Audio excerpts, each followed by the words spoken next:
Ladies and gentlemen, humans and shadows alike, gather closer. Tonight, I weave for you a tale of wooden hearts, frayed strings, and a dance that defies time itself. They called it the Marionette's Last Waltz, and its origins are steeped in stories better left untold. But here I am, unafraid, to tell you anyway. Once there was a puppeteer.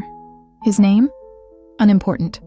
Men like him never need names, for their deeds are their only introductions. He was neither young nor old, neither kind nor cruel.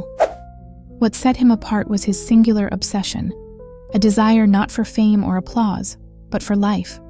Not his own life, no, but life that could be breathed into lifeless wood. Every marionette he carved was a masterpiece, their painted eyes almost too real, their movements, when manipulated, eerily human. Oh, how they dazzled. Yet to him, they were never enough, never alive.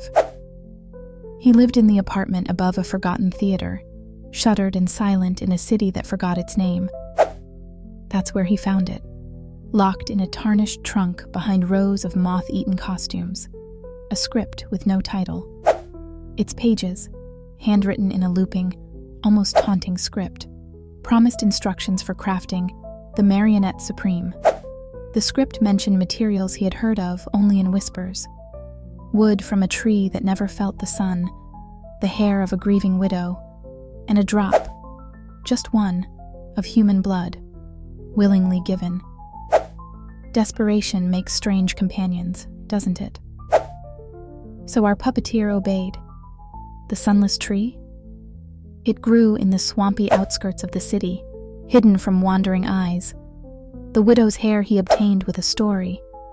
Oh, he was a master storyteller after all. But the blood? That was trickier. Yet, one doesn't dwell in the forgotten corners of existence without acquiring certain acquaintances. He paid a premium, his entire life's savings, for one vial of willingly given blood.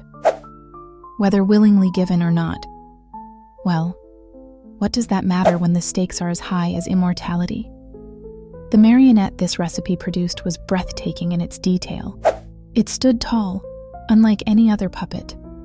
She had eyes of smoky quartz, lips painted in crimson perfection, and an unsettling quality, as though she were merely transmuted into wood rather than sculpted from it. Her strings glowed faintly in dim light as if alive, pulsing.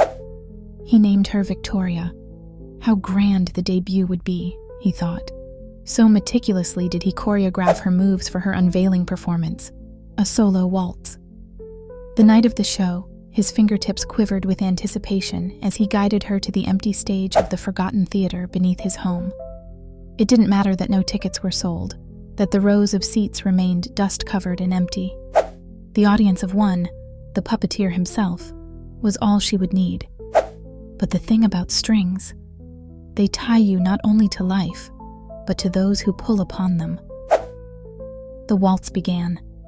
From the first movement, the marionette was a revelation. She danced as though gravity itself adored her. The swish of her wooden limbs cut through the stale air like music itself. The puppeteer wept with joy. For the first time in his life, he had created something whole, something truly worthy of immortality. Until her strings snapped. All at once, violently, as if pulled by a force too stubborn for any man to tame. And then, without hesitation, she stood, by herself. Victoria's quartz eyes locked onto the puppeteer, her maker, her master, or so he had believed. Without strings, she was no longer his, or maybe she never had been. She stepped closer. No creak of wood accompanied her movements. Each step was precise, fluid, and deliberate. "Dance for me," she whispered, her voice soft and melodic, yet layered with echoes of ancient promises.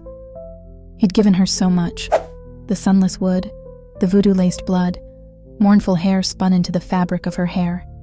So much. And now she wanted one more thing. He tried to run. Oh, didn't he try? But marionettes are faster than you'd imagine. Strings of her own creation materialized from her hands, darting through the air like living serpents.